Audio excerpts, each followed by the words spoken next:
चला आज आपण बनवूया वाळलेल्या कढीपत्त्याची चटणी. कढीपत्ता स्वच्छ पाण्याने धुवून त्याला आम्ही सावलीमध्येच वाळवून घेतला.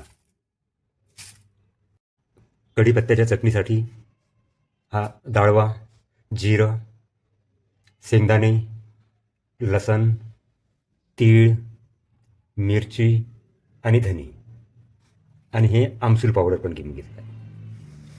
कढीमध्ये थोडं तेल सोडलेलं आहे. गरम झाल्यावर सर्वप्रथम त्यात शेंगदाणे टाकलेले आहे, त्यानंतर धने, जिरं, लस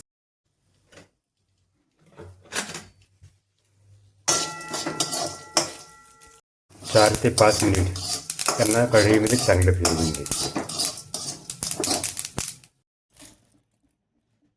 यामध्ये थोडी हळद टाकून घेतली, थोडं आमसूल पावडर टाकून घेतलेलं आहे, थोडा गूळ,